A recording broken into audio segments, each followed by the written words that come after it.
Do you know what? I actually think I am. Just forget everything I've just said about horizontals and leading through. I talk a good talk, but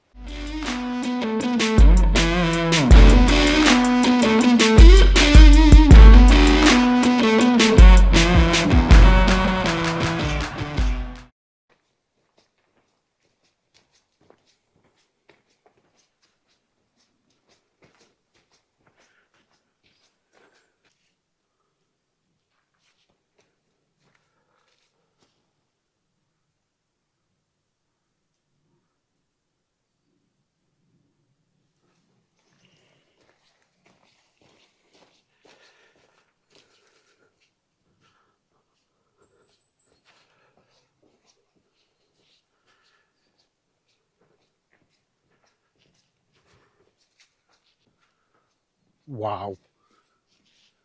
There's a lot of wows today. That may well be the title of this vlog. Wow. As I said in my previous vlog last week there, I struggle with landscape photography. That might be true actually, yeah. I struggle with woodland photography. But looking at this woodland right now, surely not even I can fail in here. I mean, look at this. Look at that.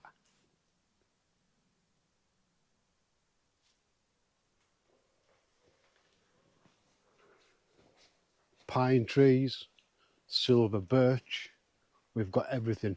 So what I'm looking for now is I'm looking for some quirky trees. I do like the uniform ones, all stood tall, stood straight, stood proud. Like a barcode effect. I do like that.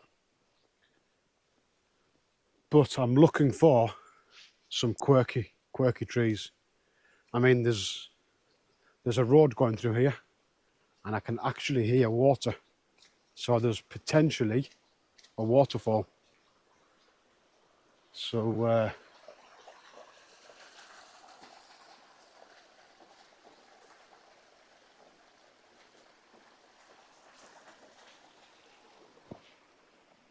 such a peaceful noise. Oh, this is amazing. I've just seen a fallen branch. Let me see if I can do something with that. I mean, I literally walked through the gate, maybe what, 100 yards, less maybe, and I'm possibly already onto a composition. So let's have a look.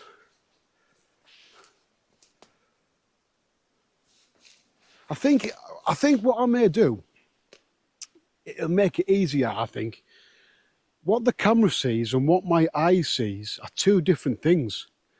So what I might do actually, I might grab the camera, just handheld, and just look through the viewfinder, because the scene looks completely different through a camera. Obviously, with your eyes, it's kind of a wide angle. You see so much, whereas with a camera, it's more tunnel vision. And I think that's where I go wrong. I'm seeing everything as a wide angle. But I mean, there's an image there, right down the bottom of there. Right through this gap. You've got your brown bracken, then you've got some green further forward, and you've got the trees either side. So there's an image right there. But yeah, I do honestly believe that the eyes give off a wide angle look. And I think that's why I struggle. I see everything at a wide angle. So I think I'll get the camera out, handheld. I won't be taking images as such just yet, just looking through the viewfinder. And I do honestly believe that will improve my woodland photography. So let's get the bag off and let's get the camera in hand.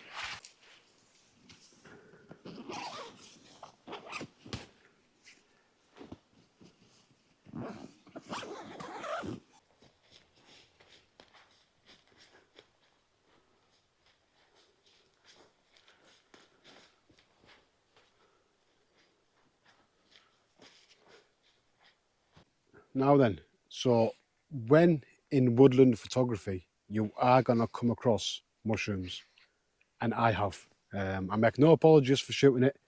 I know there's been a lot on social media recently, and frankly, I love them. I really do. So I've shot this one, and it is a what a quirky little mushroom this one is. It's mainly only what, inch and a half maybe, but the shape of it is absolutely perfect. It's a beautiful white little mushroom. You've got your grasses just sitting behind it. You've got your green moss, and you've got your brown leaves just as a carpet underneath the bottom of the mushroom there.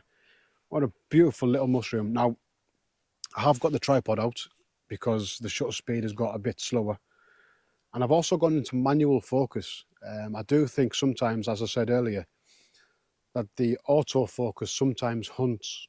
So by going into manual focus, I have claimed full control over the image from the settings to the focus, full control. But yeah, that is a beautiful, beautiful, quirky little mushroom. That this woodland is vast. This is a huge, huge woodland. Now, it's my first time here, so I will be revisiting this woodland on multiple occasions. I think this will be the only time I'll get to do it in the autumn, because in a week or so, this could potentially completely disappear, this colour. So I may actually do a meetup here next year, next autumn, in the creative community Facebook group. I'll put a link in the description below. Head over there, join the group. So I will do a meetup here next year, next autumn. So keep a week or so, or a couple of days, even, not a week. Keep a couple of days in your diary free, autumn 2024, and I will bring you here. In the meantime, I will research it and I will walk it, so I have a better idea of where I can take you guys, if should you come along. And I really, really hope you do come along. But yeah, let's get that mushroom image put up so you can have a look at that. And let's get in deep into this woodland.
Came down the bank, like I say. Now, I don't know if you can see it, but just around about here, there's a bendy little tree. It starts to take a bend around about here. I'm not sure if you can make that out on the GoPro. If I had to pick a fault with this composition, it would be this little log here. I'm not sure you can see it on the screen. It just sits at the bottom of the frame here. Now, it does add something to the image, but for me personally, I'm not overly keen on things going horizontal across images. I think it's a bit of a distraction. I like things to go through the image, flowing through. I mean, the more I look at it, actually, I do like it. Am I going to contradict myself and just say it's actually a pretty decent image? Do you know what? I actually think I am. Just forget everything I've just said about horizontals and leading through. I talk a good talk, but the more I look at that image, that is absolutely beautiful. You've even got a little bit of mist just behind the top of the tree. That is stunning, especially for me. I may just tweak the composition ever so slightly. There. There was a tree on the left hand side that was just clipping the outside of the frame. See, this is where I need a gear head. Okay, I'm gonna get one. I'll be honest, I was a bit skeptical, but for situations like this, yeah, I think that's the way forward. There isn't much of a gap on the left hand side of that frame, because I don't want the bottom of that log on the bottom of the picture to clip the right hand side, if that makes sense. So I'm literally moving it millimeters, and I think there I am happy. 2-second timer.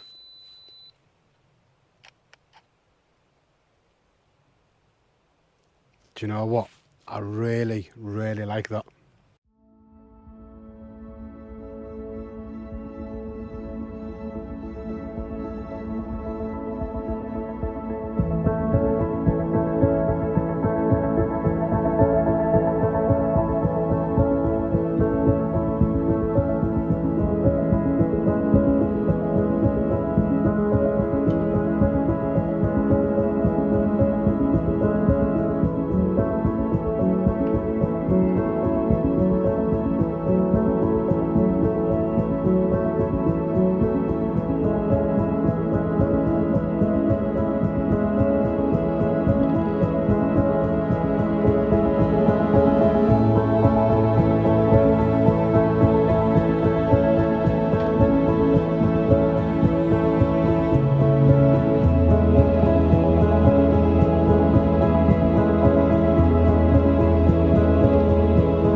Right then, so actually, as you can see, I've came down onto the road, the leading pathway through the woodland, and I've came across this. It looks like the colours look like it's on fire. Just a tree in the distance there. But what I've used this tree here as a left-hand side frame, and I've used these ones on this side as a right-hand side frame. So I'm a big believer in framing your images if you can. It just, I mean, let's be honest, when you get a picture, you frame it, don't you? So it's no different actually taking the image to frame the main subject. I've changed the shutter speed a few times. I've gone quite dark, I've gone in the middle. I mean, I could have bracketed it, but like I say, by doing it this way, 2-second timer done. By doing it this way, I've got full control over the exposure of the image, and I do like that. I do like that the option of having full control. But I think what I'm going to do, I think I'm going to call this one here, guys. It's late morning. I have to get back home. So with that being said, guys, thank you ever so much for watching. It really is appreciated. So until next time, bye for now.